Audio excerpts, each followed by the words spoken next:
आज हम एक ऐसे महान व्यक्ति के बारे में बात करने वाले हैं जिनके बारे में जितना कहा जाए उतना कम है। शिक्षा वो है जो व्यक्ति को निडर बनाए, एकता का पाठ पढ़ाए, लोगों को अधिकारों के प्रति सचेत कर संघर्ष की सीख दे एवं स्वतंत्रता के लिए लड़ना सिखाए।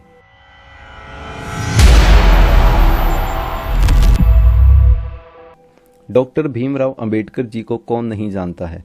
डॉक्टर भीमराव अंबेडकर जी को भारतीय संविधान का निर्माता भी कहा जाता है। उन्होंने भारतीय संविधान को बनाया था। 1947 में जब देश आज़ाद हुआ तो उसमें भारत में संविधान बनाने की जिम्मेदारी डॉक्टर भीमराव अंबेडकर जी को दी गई थी।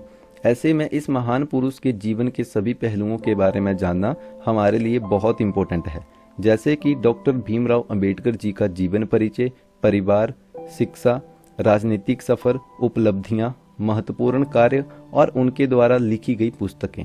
अगर आज डॉक्टर भीमराव अंबेडकर जी जिंदा होते तो क्या करते? अगर आप इन सब के बारे में नहीं जानते हैं तो इस वीडियो में आपको मैं पूरी जानकारी देने वाला हूं। सबसे पहले आप सभी को डॉक्टर भीमराव अंबेडकर जी की जयंती की ढेर सारी शुभकामनाएं। डॉक्टर भीमराव अंबेडकर जी का जीवन परिचय। डॉक्टर भीमराव अंबेडकर जी का जन्म 14 अप्रैल 1891 को ब्रिटिश भारत के मध्य भारत प्रांत में स्थित महू नगर सैन्य छावनी में हुआ था। वे रामजी, मालोजी सकपाल और भीमाबाई की 14वीं व अंतिम संतान थे। उनका परिवार कबीर पंथ को मानने वाला मराठी मूल का था।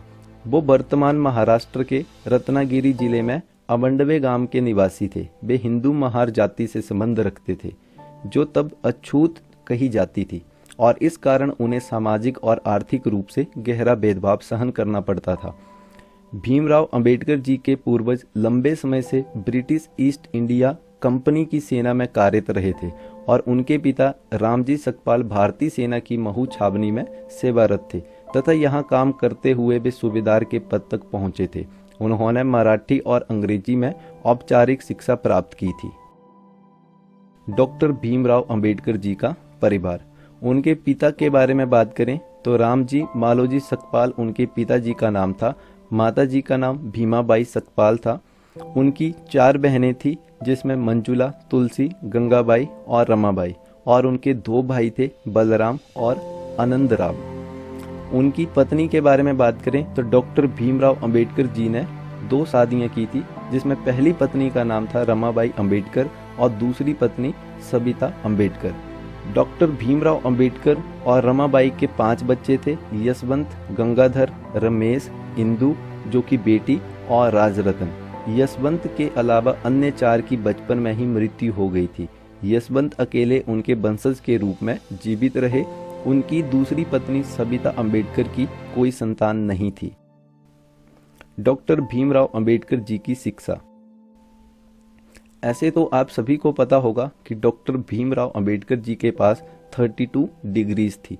डॉक्टर भीमराव अंबेडकर जी ने 1907 में मैट्रिकुलेशन पास करने के बाद एलिफिस्टम कॉलेज में 1912 में ग्रेजुएट हुए थे। 1913 और 15 प्राचीन भारत व्यापार पर एक शोध प्रबंध लिखा था। डॉक्टर भीमराव अंबेडकर जी ने 1915 में कोलंबिया विश्वविद्यालय से अर्थशास्त्र में MA की शिक्षा ली थी। 1917 में PhD की उपाधि प्राप्त कर ली थी। National development for India and analytical study विषय पर उन्होंने शोध किया। 1917 में ही लंदन स्कूल ऑफ इकोनॉमिक्स में उन्होंने दाखिला लिया, लेकिन साधन के अभाव के कारण वो अपनी शिक्षा पूरी नहीं कर पाए।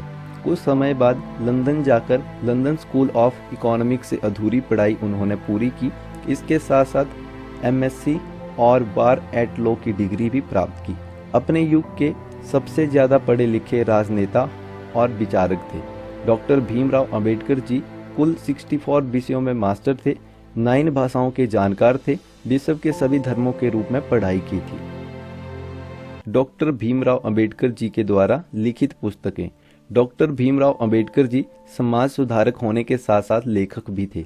लेखन में रुचि होने के कारण उन्होंने कई पुस्तकें लिखी, जैसे भारत का राष्ट्रीय अंश, भारत में जातियां और उनका मशीनीकरण, भारत में लघु कृषि और उनके उपचार, मूल्य नायक, जनता, जाति विच्छेद, संघ बनाम स्वतंत्रता, पाकिस्तान पर विचार, श्री गांधी एवं अछूतों की विमुक्ति, और इसी तरह से उन्होंने और भी बहुत सारी जो पुस्तकें थी उनको लिखा था।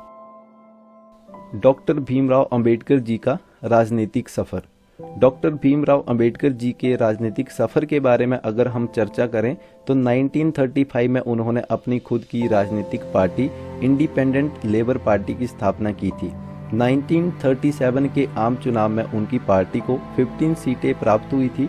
डॉक्टर भीमराव अंबेडकर जी को अनुसूचित जनजाति का नेता भी कहा जाता है, क्योंकि उन्होंने अनुसूचित जनजाति के वर्ग के लोगों के लिए राजनीतिक रूप से कई प्रकार के काम किए हैं। डॉक्टर भीमराव अंबेडकर जी ने गांधी जी के द्वारा कहे गए शब्द हरिजन का घोर विरोध किया था। उन्होंने कहा था कि हरिजन समाज में प्रत्येक जाति वर्ग के सम्मान है, इसीलिए उन्हें हरिजन कहकर उनका अपमान ना करें। 1947 में जब देश आज़ाद हुआ तो संविधान का मसौदा डॉक्टर भीमराव अंबेडकर जी के द्वारा ही तैयार किया गया। उसके बाद ही भारतीय संविधान का निर्माण किया गया था। यही कारण है कि डॉक्टर भीमराव अंबेडकर जी को भारतीय संविधान का निर्माता और जनक भी कहा जाता है। इसके अलावा 1952 में जब पहली बार सरकार बनी तो सरकार में उन्हें देश का पहला कानून मंत्री बनाया गया। हालांकि पंडित जवाहरलाल नेहरू जी के साथ उनके मतभेद काफ़ी थे, जिसके कारण उन्होंने कानून मंत्री के पद से इस्तीफा दे दिया और स्वतंत्र रूप से राजनीतिक मेबा में काम करने लगे। डॉक्टर भीमराव अंबेडकर जी का सम्मान और पुरस्कार।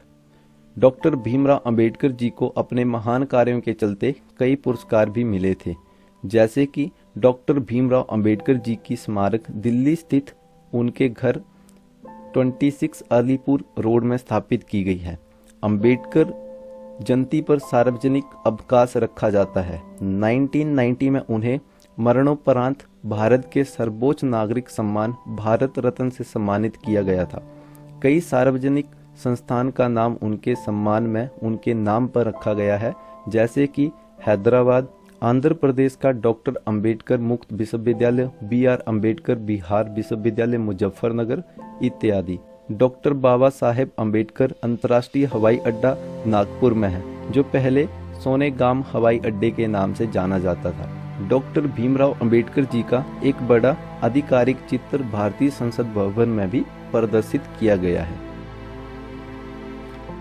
डॉक्टर भीमराव अंबेडकर जी का निधन। 1948 से अंबेडकर जी मधुमेह जैसी बीमारी से धीरे धीरे ग्रसित होने लगे थे। इसके बाद जून से अक्टूबर 1954 तक वो बहुत बीमार रहे।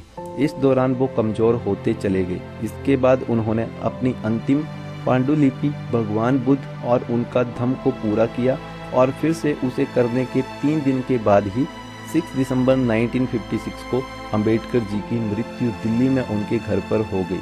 तब उनकी आयु 64 वर्ष एवं 7 महीने थी। दिल्ली से विशेष विमान द्वारा उनका पार्थिव शरीर मुंबई में उनके घर राजगृह में लाया गया। 7 दिसंबर को मुंबई में दादर चौपाटी समुद्र तट पर बौद्ध शैली में अंतिम संस्कार किया गया, जिसमें उनके लाखों समर्थक, कार्यकर्ताओं और प्रशंसक शामिल हुए। उनके अंतिम संस्कार के समय उनके पार्थिव को साक्षी रखकर उनके 10 लाख से अधिक अनुयार्थियों ने बदंत आनंद कौशल्यायन द्वारा बौद्ध धर्म की दीक्षा ली थी, क्योंकि अंबेडकर ने 16 दिसंबर 1956 को मुंबई में एक बौद्ध धर्मांतरण कार्यक्रम का आयोजन किया था। डॉक्टर भीमराव अंबेडकर की उपलब्धियों के बारे में बात करें तो उन्होंने निम्नलिखित प्रकार की उपलब्धियां हासिल की थी, जैसे कि 1935 में भारतीय रिजर्व बैंक के गठन में उनकी भूमिका अतुल्य रही थी। बड़ौदा के रक्षा सचिव के रूप डॉक्टर भीमराव अंबेडकर जी ने काम किया था। 1912 में उन्होंने कानून की पढ़ाई पूरी कर ली और बैरिस्टर रूप में सेना में भर्ती हो गए थे। 1927 में गांधी जी के द्वारा संचालित सत्याग्रह में उन्होंने भाग लिया था। 1935 में उन्हें गवर्नमेंट लॉ कॉलेज के प्रिंसिपल के रूप में भी नियुक्त किया गया था। 1936 में इंडिपेंडेंट लेबर पार्टी की स्थापना की थी, जिसमें 1937 के बॉम्बे चुनावों में 15 सीटें जीती थी। 1942 से 1946 तक वायसराय की कार्यकारी परिषद के श्रम मंत्री के रूप में कार्य किया था और रक्षा सलाहकार समिति बोर्ड के मेंबर भी थे। अगर आज डॉक्टर भीमराव अंबेडकर जी जिंदा होते तो क्या करते। आरक्षण पर शुरू से ही अपनी नज़र रखते, इसके साथ ही आरक्षण नीति में कुछ बुनियादी बदलाव उनकी मांग होती। वे दूसरी पीढ़ी को आरक्षण का फायदा कतई भी नहीं लेने देते, क्योंकि अब ये जरूरत नहीं बेजा फायदा था। आरक्षित कोटे से एक अवसर पाने वाले दलित परिवार बेहतर आर्थिक और शैक्षणिक स्तर हासिल कर चुके थे। बाबा साहेब इसे सामान्य वर्ग में आना ही मानते थे। गरीबी सिर्फ दलितों में नहीं थी, गांवों में लाखों परिवार भी उसी लंबी गुलामी की पैदाइश थे। इसके अलावा भूमिहीन, गरीब और मजदूरी पर आश्रित हैं। अगर बाबा साहेब होते तो इसको नज़रअंदाज कर ही नहीं सकते थे। वे पहले शख्स होते जो 20 साल बाद आर्थिक आधार पर सबका साथ सबका विकास चाहते। तब ऊंची जाति के उपेक्षित और प्रतिभाशाली लोग भी सिर्फ उन्हीं की शरण में जाते और वे ही सर्वोत्तम न्याय संगत रास्ता निकालते। वे अनुसूचित जाति जनजाति के नौकरी प्राप्त अफसर कर्मचारियों के संगठन बनाए जाने के खुलकर खिलाफ होते। वे कहते, आरक्षितों के संगठन बनाकर आरक्षण को राजनीतिक ढाल मत बनाइए, वरना हम दिशा भटक जाएंगे। आप मजबूत हो गए हैं तो दूसरे कमजोरों की सहायता कीजिए। डॉक्टर भीमराव अंबेडकर जी के बारे में रोचक तथ्य। भारत के झंडे पर अशोक चक्र लगवाने वाले डॉक्टर बाबा साहेब भीमराव अंबेडकर ही थे। डॉक्टर भीमराव अंबेडकर जी लगभग 9 भाषाओं को जानते थे। भीमराव अंबेडकर जी ने 21 साल की उम्र तक लगभग सभी धर्मों की पढ़ाई कर ली थी। भीमराव अंबेडकर जी ऐसे पहले इंसान थे जिन्होंने अर्थशास्त्र में पीएचडी विदेश जाकर की थी। डॉक्टर भीमराव अंबेडकर जी के पास लगभग 32 डिग्रियां थी। डॉक्टर भीमराव अंबेडकर जी आज़ाद भारत के पहले कानून मंत्री थे। डॉक्टर भीमराव अंबेडकर जी ने 2 बार लोकसभा चुनाव लड़े थे, लेकिन दोनों बार हार गए थे। डॉक्टर भीमराव अंबेडकर जी हिंदू महाजाति के थे जिन्हें समाज अछूत मानता था।